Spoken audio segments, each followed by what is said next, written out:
Q6 news కి స్వాగతం. Bulletin ముందుగా హెడ్లైన్స్ చూద్దాం.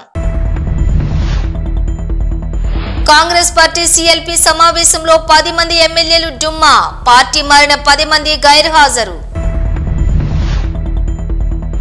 సర్పంచ్ ఎంపీటీసీ ఎన్నికలు, రాష్ట్ర ఎన్నికల సంఘం కీలక అప్డేట్. త్వరలో జిల్లా కలెక్టర్లతో సమావేశం. ఏపీ సీఎం చంద్రబాబుపై జగన్ ఆగ్రహం, బాబు ష్యూరిటీ మోసం గ్యారంటీ అని ఎద్దేవా. అప్పుల్లో కూటమి ప్రభుత్వం రికార్డ్. ఏపీ మహిళల కోసం ఉపాసన కీలక నిర్ణయం, తన తాత పుట్టినరోజు నాడే కీలక ప్రకటన. పిఠాపురం నియోజకవర్గం నుంచే ప్రారంభం. కాంగ్రెస్ పార్టీ CLP సమావేశానికి ఆ ఎమ్మెల్యేలు డుమ్మా. కారణం అదేనా? తెలంగాణ ముఖ్యమంత్రి రేవంత్ రెడ్డి అధ్యక్షతన జరుగుతున్న CLP సమావేశం కొనసాగుతోంది. హైదరాబాద్ లోని మర్రి చెన్నారెడ్డి మానవ వనరుల అభివృద్ధి కేంద్రంలో సమావేశం జరుగుతూ ఉండగా బీసీ కులగణన, SC వర్గీకరణ, స్థానిక సంస్థల ఎన్నికల్లో కార్యాచరణపై చర్చిస్తున్నారు. సమావేశానికి 64 మంది కాంగ్రెస్ ఎమ్మెల్యేలు హాజరయ్యారు. బీసీ కులగణన, SC వర్గీకరణ రెండూ కూడా చారిత్రాత్మక నిర్ణయాలని, వాటిని ప్రజల్లోకి తీసుకెళ్లాలని సీఎం రేవంత్ రెడ్డి ఆదేశించారు. ఆ రెండు భారీ బహిరంగ సభలు పెట్టాలని నిర్ణయించారు. ఉత్తర తెలంగాణలో బీసీ కులగణన సభ, ఉమ్మడి నల్గొండ జిల్లాలో SC వర్గీకరణ సభలకు ప్లాన్ చేస్తున్నారు. ఈ సభలకు పార్టీ జాతీయ అధ్యక్షులు మల్లికార్జున ఖర్గే, అగ్రనేత రాహుల్ గాంధీలను ఆహ్వానించాలని నిర్ణయం తీసుకున్నారు. కాగా ఈ సమావేశానికి పార్టీ మారిన 10 మంది ఎమ్మెల్యేలు డుమ్మా కొట్టారు. CLP సమావేశానికి రావాలని ఆహ్వానం పంపినా వారు వెళ్లలేదు. చివరి నిమిషంలో CLP మీటింగ్ కు గైర్హాజరయ్యారు. ఫిరాయింపుల కేసు ప్రస్తుతం సుప్రీంకోర్టు పరిధిలో ఉంది. 2 రోజుల క్రితం అసెంబ్లీ కార్యదర్శి వారికి నోటీసులు కూడా జారీ చేశారు. ఈ నేపథ్యంలోనే CLP సమావేశానికి హాజరైతే చిక్కులు ఎదుర్కోవాల్సి వస్తుందని చివరి నిమిషంలో గైర్హాజరైనట్లుగా తెలుస్తోంది. ఈ మీటింగ్ కు అటెండ్ అయితే BRS పార్టీకి ఛాన్స్ ఇచ్చినట్లు అవుతుందని, ఫిరాయింపులకు పాల్పడినట్లు సుప్రీంకోర్టుకు సంకేతాలు వెళ్తాయనే కారణంతో ఈ నిర్ణయం తీసుకున్నట్లుగా సమాచారం.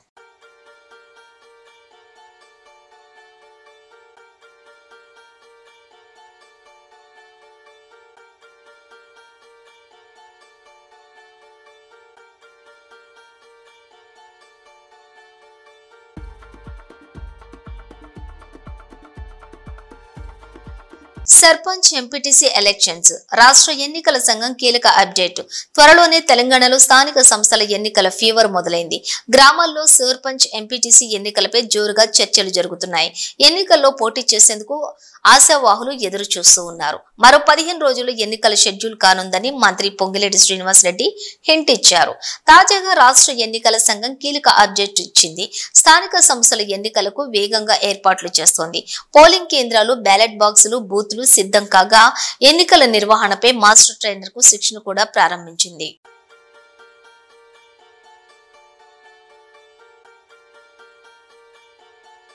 ఎన్నికలప్పుడు నేను మొత్తుకున్నా వినలేదు, పొరపాటు పడ్డారు, ఆ డబ్బులెక్కడ? వైఎస్ జగన్ బాబు ష్యూరిటీ భవిష్యత్ గ్యారంటీ కాస్త 9 నెలల తర్వాత బాబు ష్యూరిటీ మోసం గ్యారంటీగా మారిందని ఎద్దేవా చేశారు మాజీ ముఖ్యమంత్రి వైఎస్ఆర్సీపీ అధినేత వైఎస్ జగన్. ఈ 9 నెలల్లో కూటమి ప్రభుత్వం అప్పుల్లో రికార్డు బద్దలు కొట్టిందని, ఏకంగా 80,000 కోట్లు అప్పు తెచ్చిందని, అమరావతి నిర్మాణం పేరుతో మరో 52,000 కోట్లు అప్పులు చేయబోతుందని ధ్వజమెత్తారు. ఈ 9 నెలల కాలంలో మొత్తం అప్పులు 1.45 లక్షల కోట్లకు పైన ఉందని విమర్శించారు. రాష్ట్రంలో ఏ పథకాలు అమలు చేయటం లేదని, అలాంటప్పుడు 1.45 లక్షల కోట్లు ఎవరి జేబులోకి వెళ్తున్నాయని ప్రశ్నించారు. విజయవాడ లాంటి కార్పొరేషన్లో కూడా 49 స్థానాలు మనం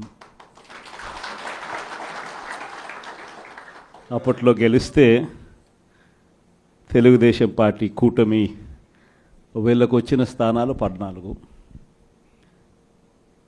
కమ్యూనిస్టులకు వచ్చింది 1. ఈ 49 స్థానాలకు మనం గెలిస్తే 64కు గాను వాళ్ళకు కేవలం 14 స్థానాలు ఉన్నప్పటికీ ఎన్నికలు అయిపోయిన తర్వాత రోజు నుంచి రకరకాల భయాలు, రకరకాల ప్రలోభాలు అదే పనిగా పెడుతూ ఒక 11 మందిని మాత్రం భయపెట్టో, ప్రలోభాలు పెట్టో తీసుకోవడం జరిగింది. అయినప్పటికీ 38 మంది నిఠారుగా నిలబడ్డారు అని చెప్పడానికి గర్వపడతాను. ఎందుకు ఈ మాట చెప్తా ఉన్నాను అని అంటే దానికి కారణం కూడా ఒకటే. ఇన్ఫ్యాక్ట్ ఏ కార్పొరేషన్ చూసుకున్నా, ఏ మున్సిపాలిటీ చూసుకున్నా, రాష్ట్రంలో ఉన్న ఏ జెడ్పీటీసీ పరిధిలో ఉన్న ఏ మండలం తీసుకున్నా, అటు ఎంపీపీలైనా కానీ, అటు జెడ్పీటీసీలైనా కానీ, సర్పంచ్లైనా కూడా, ఏది తీసుకున్నా కూడా ఎన్నికలు అయిపోయిన తర్వాత 3 సంవత్సరాల తర్వాత లోకల్ బాడీ ఎన్నికలు జరిగితే అటువంటి ఎన్నికల్లో ఈ రకమైన రిజల్ట్స్తో రాష్ట్రమంతా క్లీన్ స్వీప్ చేసిన పరిస్థితి వైఎస్ఆర్సీపీ ప్రభుత్వం, మన ప్రభుత్వం. ఎన్నికలప్పుడు ఏదైతే మాట చెప్పాడో ఆ రోజేమో మేము చెయ్యకపోతే మా కాలర్ పట్టుకోండి అని అన్నాడు. మరి ఈరోజు ప్రజలు కాలర్ పట్టుకుంటారేమో అని చెప్పి భయపడి రెడ్ బుక్ రాజ్యాంగం నడుపుతూ ఉన్నారు. ఈరోజు ఏమంటా ఉన్నారు? ఎన్నికలు అయిపోయిన 9 నెలల తర్వాత ఈరోజు ఏమంటా ఉన్నారు? సంపద సృష్టించడం ఎట్టనో నా చెవిలో చెప్తే నేను తెలుసుకుంటాను అంటున్నాను. వాస్తవాలు. ఇదే మాటలు ఎన్నికలకు ముందు నేను చెప్పా. చంద్రబాబు నాయుడు నమ్మడం అంటే చంద్రముఖిని నిద్ర లేపడమే అని. ఇదే మాటలు నేను ఎన్నికలప్పుడు చెప్పిన. చంద్రబాబు నాయుడు నమ్మడం అంటే పులి నోట్లో తలబెట్టడమే అని చెప్పి ఇదే మాటలే నేను చెప్పా. మేనిఫెస్టో ప్రజెంటేషన్ చేసేటప్పుడు ఇక్కడే ఇలా నిల్చుని ఇలా మేనిఫెస్టోని ఇలా చూపించా. మన మేనిఫెస్టోని ఇలా చూపిస్తూ వాళ్ళు చెప్పిన మేనిఫెస్టో హామీలను కూడా ఇలానే చూపిస్తూ చెప్పా. సాధ్యమయ్యేటివి కాదయ్యా చంద్రబాబు నాయుడు చెప్పేటివి. రాష్ట్రానికి సంబంధించిన బడ్జెట్ ఇది, మనం చేస్తూ ఉన్న బటన్లు నొక్కే కార్యక్రమం ఇది, దీనికే ఇంత డబ్బు ఖర్చు అవుతుంది. మరి చంద్రబాబు నాయుడు ఏమో 1,72,000 కోట్లు సంవత్సరానికి అయ్యే ప్రతిపాదనలు ఆయన చెప్తా ఉన్నాడు. సూపర్ 6లు మోసము, సూపర్ 7లు మోసము అని చెప్పి చెబుతూ మనమేం చేయగలుగుతాము అన్నది కూడా ప్రజలకు అర్థమయ్యేట్టుగా కూడా మేనిఫెస్టో సందర్భంగా కూడా చెప్పడం జరిగింది. ఏపీలో మహిళల కోసం రామ్ చరణ్ సతీమణి ఉపాసన గొప్ప నిర్ణయం. పిఠాపురం నుంచే ప్రారంభం. ఆంధ్రప్రదేశ్ లో గొప్ప కార్యక్రమానికి శ్రీకారం చుట్టారు. టాలీవుడ్ హీరో రామ్ చరణ్ సతీమణి ఉపాసన తన తాత పుట్టినరోజు సందర్భంగా పెద్ద మనసుతో కీలక ప్రకటన చేశారు. రామ్ చరణ్ బాబాయి AP deputy CM Pawan Kalyan ప్రాతినిధ్యం వహిస్తున్న పిఠాపురం నియోజకవర్గం నుంచి ఈ కార్యక్రమానికి శ్రీకారం చుట్టబోతున్నట్లు ప్రకటించారు. అపోలో సంస్థల ఉపాధ్యక్షురాలి హోదాలో ఉపాసన తన తాత అపోలో హాస్పిటల్స్ అధినేత ప్రతాప్ రెడ్డి పుట్టినరోజు సందర్భంగా ఈ కీలక నిర్ణయం తీసుకున్నారు. ఆంధ్రప్రదేశ్ లో మహిళా శిశు సంక్షేమం కోసం ప్రత్యేక కార్యక్రమానికి శ్రీకారం చుట్టబోతున్నట్లు తాత ప్రతాప్ రెడ్డి పుట్టినరోజు సందర్భంగా ట్వీట్ చేశారు. చెరువుగట్టులో మహిళపై చేయి చేసుకున్న ఎస్ఐ. నల్గొండ చెరువుగట్టు బ్రహ్మోత్సవాల్లోని మహిళలపై దురుసుగా ప్రవర్తిస్తూ చేయి చేసుకున్న Nalgonda rural SI Saidababu.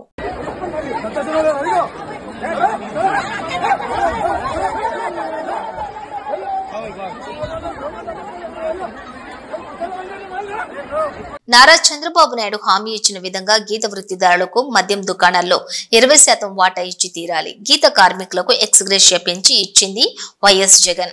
Shop licence కోసం ప్రయత్నించే బీసీలను చంపుతారని బెదిరిస్తున్నారు తెలుగుదేశం నేతలు. దోపిడీ లక్ష్యంగానే ఈ ప్రభుత్వం పనిచేస్తోంది. పై వాళ్లకివ్వాలంటూ వాటాలు మామూళ్లు కోట్లలో వసూలు చేస్తున్నారు. చెల్లుపోయిన వేణుగోపాలకృష్ణ. మేము వైఎస్ఆర్ కాంగ్రెస్ పార్టీ గీత కులాలకు రిజర్వేషన్ 20% ఇవ్వమని డిమాండ్ చేస్తూ ఉన్నాం. గీత కులాలకి మద్యం షాపుల్లో 10% కాదు, వాళ్ళు మోసగించారు మీరు. 10% కాదు, వాళ్ళు మోసగించారు మీరు. 20% ఇవ్వండి, 20% ఇవ్వండి. దానిలో మీ రాజకీయ ప్రయోజనాలు చూసుకున్నారు తప్ప నిజంగా కష్టంలో ఉన్నవాడి ప్రయోజనం చూడలేదు.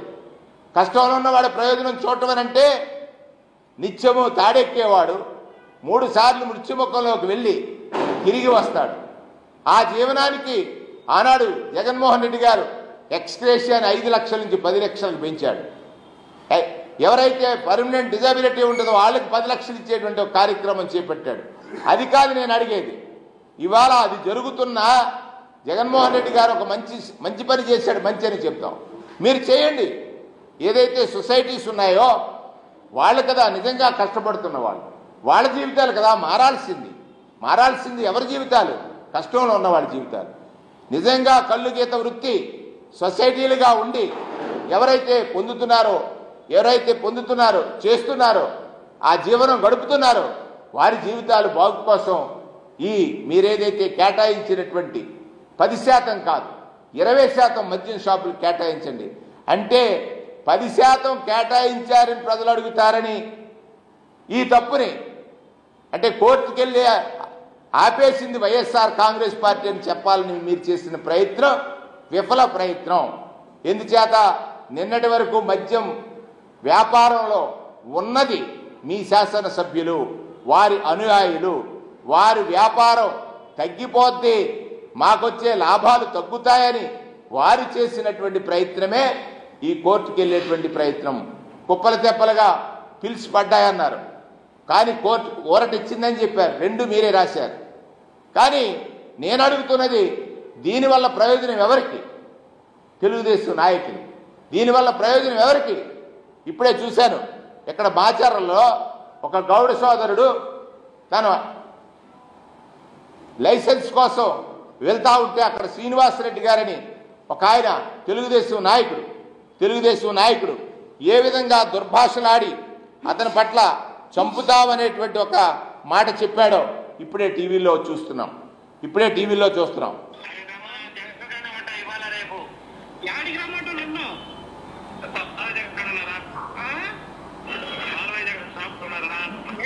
వచ్చి నీ కాడికి రారా ఉంటే నీకు చదువుతురా అర్థమైందిరా నాకు నా పవర్ ఏదో చూపిస్తారా నీ పవర్ అయితే నీకు అండే వస్తున్నాను వారి పవర్ వాళ్ళకి అండే రారా నువ్వు మాట్లాడతారా మాకు మాట్లాడే జరుగుతుంది నిన్ను మాట్లాడతారా మాకు ఖచ్చితంగా సంతం 2 రోజులు కనబడితే ఎక్కడ కనబడతా సరే ఎక్కడో కనపడుతూ ఉంటా పండు కానీ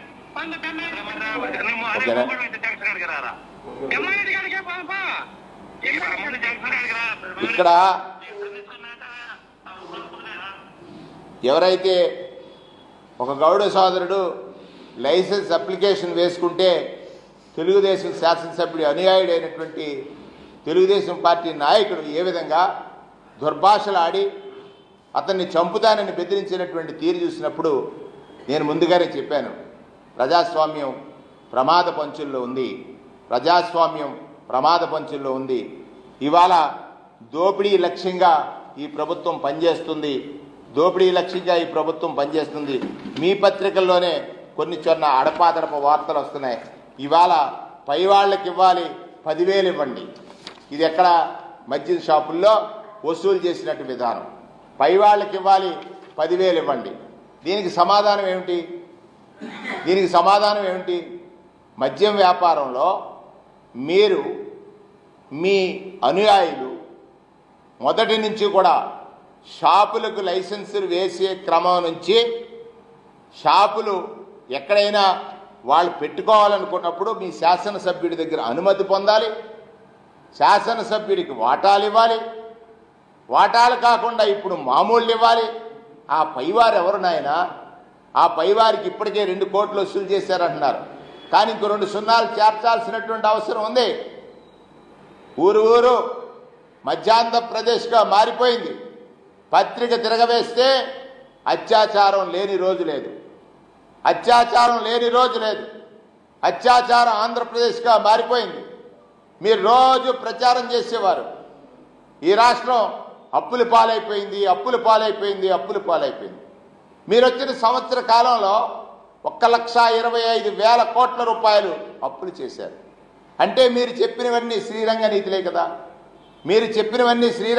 కదా. ఆదాయం పెంచుతానన్నారు, సంపదను సృష్టిస్తానన్నారు, సంపదను సృష్టించలేదు.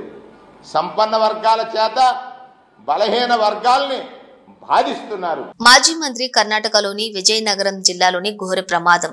అతి వేగంతో వచ్చినటువంటి ట్రక్ తిమ్లాపుర టోల్ బూత్ వద్ద పండ్ల లోడ్ తోటి వెళ్తున్నటువంటి మినీ వ్యాన్ ను ఢీకొట్టింది. ఈ ఘటనలో డ్రైవర్ మరణించగా మరొకరికి గాయాలయ్యాయి.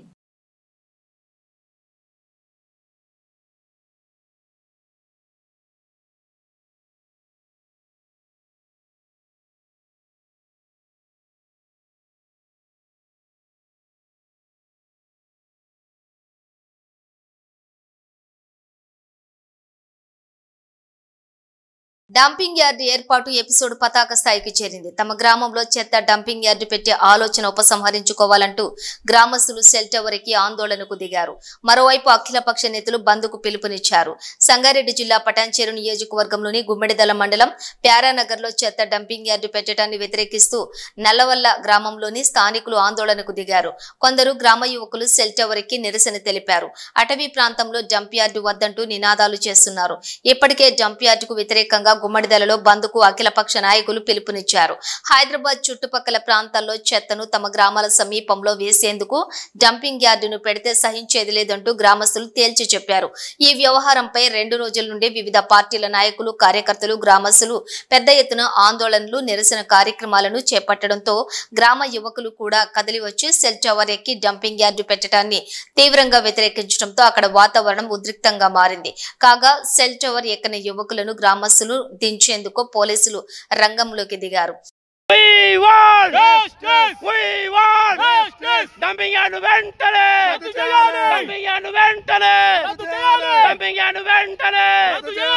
ఈరోజు మరి ఈ పచ్చని అడవి తల్లిలో అడవి బిడ్డలాగా బతుకుతున్న మాకు మరి డంపింగ్ యార్డ్ అనే శని దాపరమైంది. మరి శని పోవాలంటే మా ప్రాణాలను పెట్టి మా భవిష్యత్ తరాన్ని కాపాడుకుంటాం. జిహెచ్ఎంసీ అధికారులు ఏదో చెప్తున్నారు, ఏమి కాదని చెప్తున్నారు. మరి మీ దగ్గర పెట్టుకోండి డంపింగ్ యార్డు, ఏం కాదంటారు కదా. మరి పట్టణంలో పెట్టుకోండి. కోకపేటలో ఉన్న భూములను, పనికిరాని భూములను 100 కోట్లకు అమ్ముకుంటున్నారు మీరు ఈరోజు. మరి ఎందుకు డంపింగ్ యార్డు పెడతారా? ప్లేసులు లేవా అంటే మా అడవి బిడ్డలమైన మేము ప్రశాంతంగా బతుకుతున్నాం. మీద ఎవరికి ఎంత సంపాదన ఉంటే ఉన్న దాంట్లో దొరుకుని మా గ్రామంలో వ్యవసాయం చేసుకొని మరి మేము పొట్ట పోషిస్తున్నాం. ఇవాళ మీ కడుపు కూడా నిండుతున్నది. మేమందరం కూరగాయలు పండించి హైదరాబాద్కి ఎక్స్పోర్ట్ చేస్తున్నాం. మరి మా వల్లనే కదా మీరు ఈరోజు బతుకుతుంది. మరి మేము రైతులం, మా వ్యవసాయం ఏమవుతుంది? మేము వ్యవసాయం ఆపేస్తే మరి మీ బతుకులు ఏమవుతాయి? అది కూడా చూసుకోండి. మరి ఇక్కడ ఉన్న తక్కువ భూములు, అందులో మేము చాలా బతుకులు బతుకుతూ మరి ఏదో ఈ చిన్న పల్లెటూరులో బతుకుతున్నాం. కనీసం ఈ పల్లెటూరులో కూడా బతకకుండా చేస్తున్నారు మీరు. కాబట్టి ఈ డంపింగ్ యార్డ్ను వెంటనే రద్దు చేయాలని కోరుతున్నాం. మరి ఈ పచ్చని ప్రకృతిని కాపాడాలి. ప్రకృతి ప్రేమికులు లేరా? అటవీ శాఖ అధికారులు ఏం చేస్తున్నారు? రైతు 1 ఇంచు పొల భూమి దున్నుకుంటే వాడిని అష్ట కష్టాలు పెట్టి మరి వాడిని టార్చర్ పెడుతున్నారు. ఏదో ఒక చెట్టు అవసరాన్ని కొడితే కూడా టార్చర్ పెడుతున్నారు. అలాంటి అధికారులు ఈరోజు 100 ఎకరాల భూమి మీ అడవి మధ్యలోనే ఉంది. మరి మీకు కాలుష్యం అయితే లేదా? రోడ్డు మీద ఒక ప్లాస్టిక్ చెత్త వాడనియరు మీరు. రోజు చెత్త మనుషుల్ని పెట్టి మీ రోడ్డు పక్కన చెత్త ఎరేపిస్తున్న అడవి శాఖ అధికారులు మరి ఈరోజు హైదరాబాద్లో డంపింగ్ యార్డు, ఇంత పెద్ద డంపింగ్ యార్డు 150 ఎకరాలు పడుతుంటే మీరు ఏం చేస్తున్నారు? అడవి శాఖ అధికారులు ఎందుకు నిద్రపోతున్నారు? మీరెందుకు వ్యతిరేకిస్తలేరు? ఇది ప్రభుత్వం మనం వ్యతిరేకించాలి. ఈ డంపింగ్ యార్డును పడకుండా మేము చూస్తామని. ఒకవేళ మీరు ఇట్లానే మొండి వైఖరి చేస్తే మేము మా ముగ్గురి ప్రాణాలను కూడా లెక్క చేయం. మా ఆత్మహత్య కారణం ఈ ప్రభుత్వం అవుతుంది, ఆ జిహెచ్ఎంసీ అధికారులది. మరి డంపింగ్ యార్డ్ ఆపాల్సిన అవసరం ఎంతైనా ఉంది. ఆపాలి.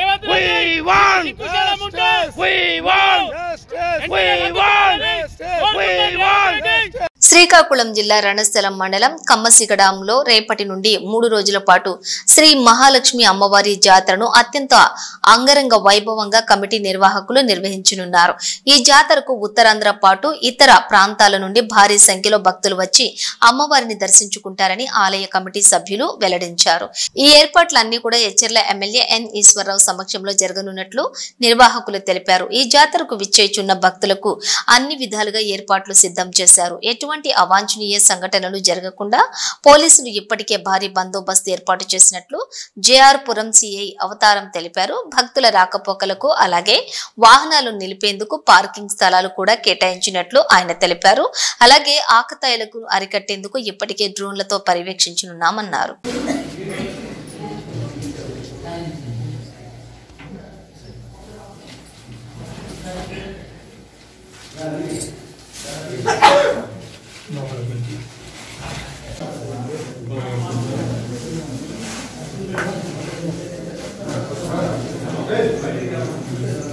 ఎమ్మెల్సీ అభ్యర్థి జీవి సుందర్ దూకుడు గ్రాడ్యుయేట్ ఎన్నికల్లో గెలిపే లక్ష్యంగా ప్రచారం. ఉభయ గోదావరి జిల్లాల ఎమ్మెల్సీ ఎన్నికల్లోని స్వతంత్ర అభ్యర్థిగా పోటీ చేస్తున్న జీవి సుందర్ ప్రచారంలోని అందరికంటే ముందంజలో ఉన్నారు. సుందర్ తో పాటు వారి తరపున కీలక నేతలు ఉమ్మడి జిల్లాలో ప్రచారం ఉధృతం చేయాలని నిర్ణయించారు. మాజీ ఎంపీ హర్షకుమార్ తనయుడుగా జిల్లాలోని అందరికీ సుపరిచితులు కావడంతో ప్రచారంలో దూసుకుపోతున్నారు. యువతకు ప్రాధాన్యం ఇస్తూ రూపొందించిన మేనిఫెస్టో అందరినీ ఆకట్టుకున్నాయి. మార్నింగ్ వాక్లు, సోషల్ మీడియా, టీవీ ఛానళ్లతో పాటు వాట్సాప్ గ్రూపుల ద్వారా ప్రచారాన్ని ఉధృతం చేశారు. మరోవైపున తెర వెనుక తమ బలగాన్ని ఉపయోగించి పట్టాభద్రుల ఓట్లు సాధించేందుకు ప్రయత్నాలు మొదలుపెట్టారు. ఉద్యోగ నోటిఫికేషన్లు, బదిలీ, పదోన్నతుల వంటి అంశాలతో పాటు ప్రధానంగా బలమైన గొంతుకగా శాసన మండలిలో వాణి వినిపిస్తామంటూ గెలిపే లక్ష్యంగా ప్రచారాన్ని కొనసాగిస్తున్నారు సుందర్. అందరికీ నమస్కారం అండి. నేను జీవి సుందర్, అమలాపురం మాజీ పార్లమెంట్ సభ్యులు హర్ష్ కుమార్ గారి అబ్బాయిని. నాన్నగారు చెప్పినట్టుగా ఈస్ట్ వెస్ట్ గోదావరి గ్రాడ్యుయేట్స్ నియోజకవర్గం నుంచి నా ప్రాతినిధ్యం వహించడానికి ఒప్పుకుని మీ అందరి ముందుకి గ్రాడ్యుయేట్ ఎమ్మెల్సీ కంటెస్టెంట్గా వచ్చాను. అయితే నన్ను ఈస్ట్ వెస్ట్ గోదావరి గ్రాడ్యుయేట్ ఎమ్మెల్సీగా నిన్ను పోటీలో నించోబెడతాను అని నాన్నగారు నాకు చెప్పిన తర్వాత నేను ఒకటే ఆలోచించుకున్నాను.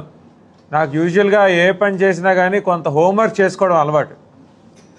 ఆ హోంవర్క్లో భాగంగా నా ముందు పోటీ చేసి నగ్గిన ముగ్గురు గ్రాడ్యుయేట్ ఎమ్మెల్సీల యొక్క పనితీరు రైట్ టు ఇన్ఫర్మేషన్ యాక్ట్ పెట్టుకుని తీయించుకోవడం జరిగింది.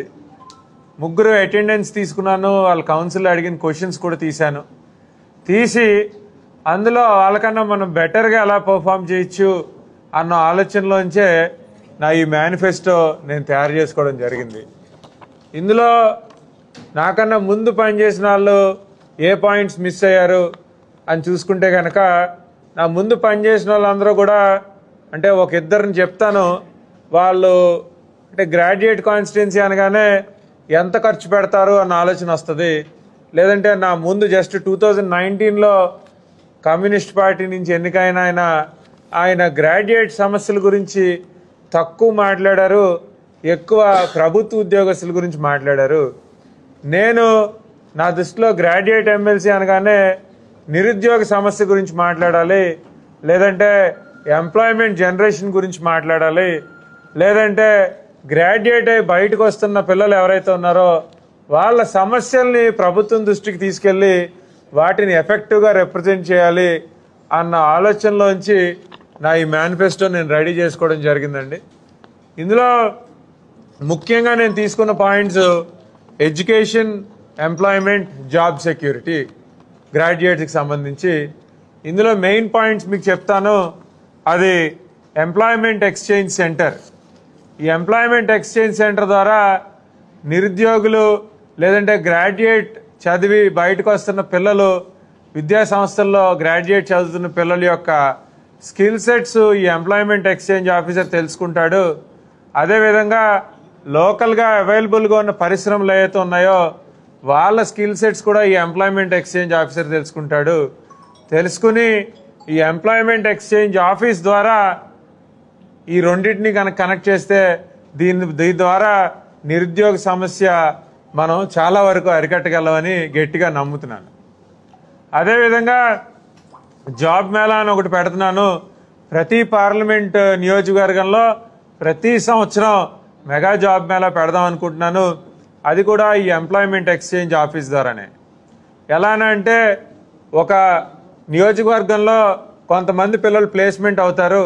ప్లేస్మెంట్ అయిన పిల్లలను దాటి ఆన్ అండ్ అబౌవ్ ప్రొడ్యూస్ అవుతున్న గ్రాడ్యుయేట్స్ ఎవరైతే ఉన్నారో వాళ్ళకి సంబంధించిన స్కిల్స్ ఈ ఎంప్లాయ్మెంట్ ఎక్స్చేంజ్ ఆఫీసర్కి తెలిసి ఉంటుంది. కాబట్టి ఏ ఎంఎన్సీ కంపెనీకి ఒక ఈమెయిల్ రాసి నా దగ్గర ఇంతమంది గ్రాడ్యుయేట్స్ రెడీగా ఎంప్లాయబుల్ స్కిల్ సెట్తో రెడీగా ఉన్నారని రాస్తే కనుక తప్పకుండా ఆ ఎంఎన్సీ కంపెనీలు ప్లేస్మెంట్ డ్రైవ్కి వస్తాయి.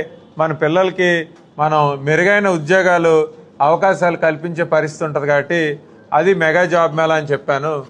తర్వాత కాంట్రాక్ట్ ఉద్యోగస్తులకు సంబంధించి జాబ్ సెక్యూరిటీ చాలా ఇంపార్టెంట్. ఎందుకంటే హర్ష్ కుమార్ గారు ఒక గొప్ప నాయకులు, ప్రజానాయకులు. కాబట్టి మా ఇంటికి ఎవరో ఒకరు అన్యాయంగా నా ఉద్యోగం తీసానో నాకు జీతం ఇవ్వట్లేదనో ప్రతిసారి ఎవరో ఒకరు వచ్చి అడిగే పరిస్థితి ఉంటుంది. ఆ లెర్నింగ్స్ నుంచి కాంట్రాక్ట్ ఉద్యోగస్తులకు సంబంధించి వాళ్ళకి జాబ్ సెక్యూరిటీ ఇవ్వాలని, వాళ్ళ సర్వీస్ అకౌంటబిలిటీ ఇవ్వాలని, వాళ్ళకి టైమ్లీ పేమెంట్ ఆఫ్ శాలరీస్ ఇవ్వాలని అది కూడా నేను నా మేనిఫెస్టోలో రాశాను. ఇవి బులెటిన్ డీటెయిల్స్. చూస్తూనే ఉండండి న్యూస్.